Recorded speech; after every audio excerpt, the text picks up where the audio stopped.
Let's talk about what to do when you get a big medical bill. First thing is don't panic. Seriously, don't panic. You have options, you have time. Rule number one, always keep that in mind, please. The thing you want to do is to make sure that you have an accurate bill. That is step one. What's the definition of an accurate bill? It's an itemized bill that has CPT codes, which are 5 digits, 5 numbers, and they describe the medical services that you receive, that you're being charged for. Think of CPT codes as to medical services what barcodes are to products in a retail store, in any store. So every product in a retail store has a barcode, right? So do medical services. Every medical service you can think about getting in the United States has a unique CPT code. Every doctor visit you can think of, every physical therapy visit, ER visit, every test, every operation, every procedure has a CPT code. So the problem is that I'd say 70 to 90% of the time, what we receive as patients are not real bills. They're not accurate bills because they don't have CPT codes. And I always say, well, why would a provider send patients a bill that doesn't have codes describing what exactly the services they received? Because it works. I always say, if you have to ask why, follow the money. The first bill that you receive, not only do they not have CPT codes, it's because the numbers are just made up total pure fiction numbers. I talk about this all the time. They're kind of like wishing numbers is what I call them. It's like a wish list, right? That statement that they're sending you that's quote unquote a bill, it's not a bill, it's a wish list because they're wishing and hoping and praying you'll fall for it. And too many of us in the United States, unfortunately, we do. We fall for it. But you're here today, you're watching this, so you know that you're not going to fall for it going forward anymore, right? So step one, when you get a big bill, you get any bill, please. It doesn't have to be a big bill, but if it's a big bill that you definitely can't afford, please make sure it's an accurate bill, meaning a real bill with itemized CPT codes. People say, well, they sent me an itemized bill or a detailed bill.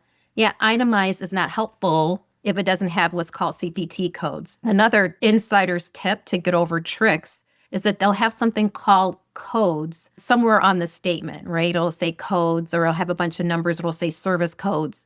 Service codes are not CPT codes. Now, they don't have to necessarily have CPT written on the top. They may just be 5 digits.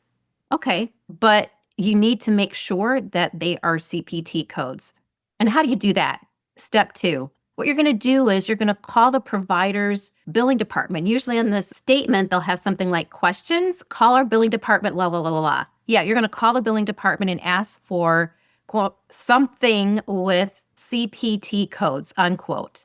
And just an insider pro tip, it's just faster to say, can I get a UB-04 form with CPT codes for the services that I receive? So that's what you're going to do. You're going to call in step one to get a real bill that has CPT codes for all of the services they're asking you to pay them for. Step two, let's say that, well, I have this bill and I think it has CPT codes, but I'm not sure. I recommend you go to medicalbillrelief.com, upload your bill, and if out pops things that are describing services that you received or that you believed you received, then fine. Those 5 digits, those numbers are actually CPT codes. Another thing you can do, I say in step two, is to take the codes, you upload it to medicalbillrelief.com, and gobbledygook comes up. You're not sure that sounds like the services you received. Well, those codes are not real CPT codes. So that's a way you can check. So that's why you're going to go and do an AI search or go to medicalbillrelief.com to make sure it sounds like the services you received. I use a lot of hypothetical examples, but let's say that you went skiing and you crash into a tree and you go to the emergency room to do the x-ray and you have an arm fracture. And the ER doc says, okay, an orthopedic surgeon closer to where you live can look at you and maybe do surgery that you may or may not need. So we're going to send you out for that and get on their schedule in the next few days. And they'll put you in a sling and send you off. But a month later, you get a bill that says CPT code, humeral fracture intervention. It sounds like a lot of fancy words, but Just, common sense. If it doesn't sound right, it's probably not. Does a humeral fracture intervention sound like a sling? Probably not. That's what's called an upcharge. So that's why I say you take your CPT codes, because that's where the money is, to step two to make sure do an AI search, upload it to medicalbillrelief.com, whatever you like to use, and find out the services you're being billed for. Just make sure you're not being upcharged. This happened with a former Surgeon General. He was away on vacation and did some hiking and overdid it and was dehydrated and went to the local emergency room. And 30 days later, when he got home, he gets the bill for an ED level 5 charge. And if it just said ED level 5 with no CPT codes, you really wouldn't know what that means. What does level 5 mean? Is how many other levels are there? Plug it into ChatGPT. So if it doesn't have CPT codes that describe that's next to their description, or it has some gobbledygook codes, you plug it in and there is no description that comes up of ED level 5, you're going to call them and ask for a real bill with CPT codes describing the services that you received. In this case, with our former Surgeon General, he was billed for a level 5 when the services he received is more like a level 1 or 2. You wouldn't know that if you didn't do an AI search and find out the CPT codes. And at the same time, you in step 2 are going to find out the most fair fees to be charged for those services. What's the most fair fee? In the United States, that's actually the Medicare rate. CMS stands for Centers for Medicare and Medicaid Services. They've already negotiated the lowest rate that providers will accept in the United States for any medical service. That's a big deal in step 2. Medicare will say, okay, this is what we'll pay for each CPT code. Now, we get a lot of pushback from big providers, meaning hospitals and medical systems, saying, hey, well, if everybody paid the Medicare rate, then we wouldn't be able to stay in business. And actually, there were some studies done in the last few years that shows us from their numbers it's not true. But many people who do this work say, okay, with that in mind, even if you double the Medicare rate, meaning what Medicare pays for fees for each medical procedure or service, do 2 times the Medicare rate. And it's still always much below the made up fictional number, what I call the MRSP, manufacturer retail sticker price, that's unfortunately usually sent in the first bill. The other pushback I get, and people say, well, Dr. Virgie, I'm not old. Medicare is for old people, and I don't have Medicare. Medicare, yes, is the federal government insurance for those traditionally over the age of 65 who don't have insurance coverage through an employer. But it's also for folks who are much younger who have certain chronic conditions.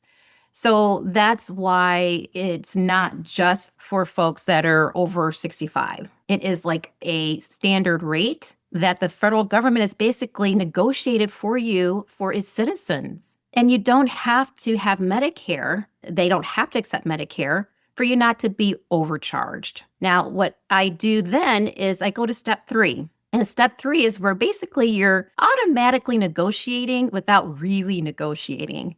And step 3 is we've taken step 2, all of those new CPT codes with the new amount that you're going to pay. And you're going to say, okay, this is my actual fair bill. This is what I'm able and willing to pay. Now, hold on to the thought and where I say able and willing to pay. Able means, well, if it's a big bill, you're going to make interest-free payments. You're willing to pay because that's a fair price. You're eternally grateful they saved your life or your loved one's life, but you don't have to be overcharged to be grateful for the services you received. Another hypothetical example I like is if you had to go to the emergency room for this horrible abdominal pain, and it turns out you had a bad appendix and you had to have your appendix taken out. And you get a bill for $10,000. That's their MRSP, their manufacturer retail sticker price. And you go through step 1 and step 2. And in step 2, you found out that, wow, the fair Medicare rate is $3,000 for the services I received, for all those CPT codes and the services I received while I was there. You're going to call back and say in step 3 and say, yeah, the bill I received was for $10,000. And in my case, quote, I am willing and able to pay $3,000, unquote. Now, please don't say, I looked up the fair Medicare rate. No, don't do that, because you're just inviting them to shut you down. So just a side note, by the way, I keep talking about these made up numbers. Why would providers, hospital systems make up these crazy, crazy numbers, like 10 times more than what it's not unusual, than what Medicare pays or is negotiated as the fair rate, a fair fee? Why? Because the United States healthcare system runs on mostly publicly traded health insurance companies. And in order to have access to their members, insurance companies, sometimes millions of members, is to say, hey, you know what? We're going to give you a huge discount in exchange for having your members on our potential patient panel. That's why they make up these numbers, these huge, crazy numbers. That has nothing to do with you. You're not going to be overcharged some magic fantasy wishing numbers. So, step 3, you're going to ask the customer billing rep, who can I speak with who can help me set up a payment plan? Now, in this step 3, we're asking to set up a payment plan if you can't pay the whole amount at the end of a month. And it's really, really important at this point that you stick to your number that you figured out before you made the phone call that you can afford every month comfortably. Meaning, if you have a bad month, if you are self-employed, you want to make sure that that's not something that you're going to say, well, I tried to save $50 a month and they said, well, what about 100? And we settled at 75. If you can't do the 75 reliably every month, then don't agree to it.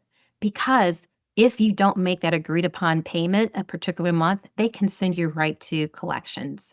So that's why it's important that you stick to that number that you have firmly in your head before you make the call of what's in your budget. So that's it. That's what you're going to do if you get a bad medical bill, meaning it's just like outrageous and you're like, oh my gosh, what am I going to do? You're going to do the 3 steps of the only right way to pay any medical bill. And what you're doing is basically automatically negotiating without really negotiating. So seriously, get a big, horrible medical bill. Please don't panic and go to medicalbillrelief.com for more support.